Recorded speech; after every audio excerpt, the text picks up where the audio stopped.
ninth grade. I go to Richfield High School, and I'm in my third year of confirmation. Some things I enjoy doing are playing sports, specifically football, basketball, and running track. I like playing video games, and I like to read. Due to the quarantine and me not being able to go to school, my life's a lot more boring. I look forward to going back to school soon because I'd like to see my friends, and it's kind of boring to just hang out at home.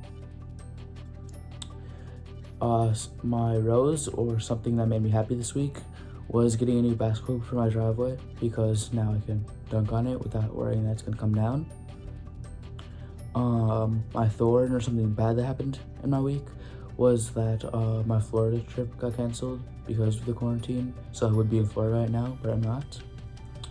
And my bud, or something I look forward to, is I look forward to going back to school because I want to see my friends, and it's kind of boring. A way I saw God this week is the good weather that let me go outside and play basketball instead of being stuck inside with nothing to do.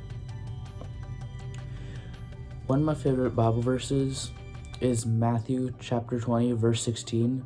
So the last will be first and the first will be last.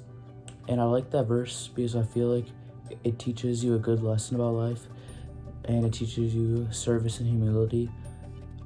Like, it's not always the best to be first. Sometimes it's better to be the servant. One of my favorite Bible stories is when Jesus takes one boy's lunch of fish and bread and feeds 5,000 people out of it. Many people won't be able to eat, but they could. And that story is Matthew chapter 14, verses 13 through 21. I really like that story because not only is it a good way to start Jesus off by showing his first miracle, but it also shows how God can provide for us.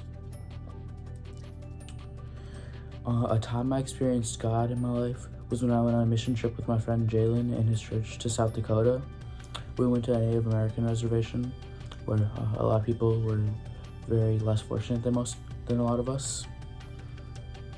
And one thing we did there was daycare, and we helped build houses for the homeless.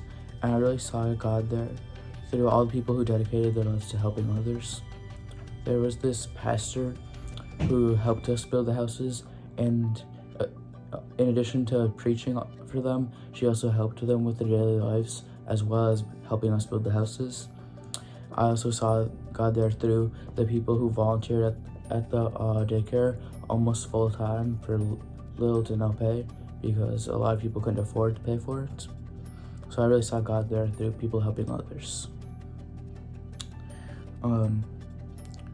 Ways I've been living up my faith through the quarantine and not being able to go to church is staying connected with my my confirmation class through online video meets, so we can still talk about our faith like that, and watching online services with Mom, whether it's the Sunday services or the Wednesday services, my Lent services. Someone who's been vital in developing my faith are my parents. They really raised me in the church. I got baptized in a church, and I've been going to church my whole life. They even switched churches, and we had to go find a new church, so that's why we're at Woodlake, because the Sunday school and confirmation programs, our old church didn't really have a good enough program for them, so they decided to bring us here. My faith role model is my mom, because she always goes to church if she can, whether it's an inconvenience for her, like she'd miss something important, she always goes if she can, even when she doesn't feel like it. And that's my role model because a lot of times I really don't feel like going to church, I don't want to, but she has me come along with her, and I feel like that's something I could really be better at.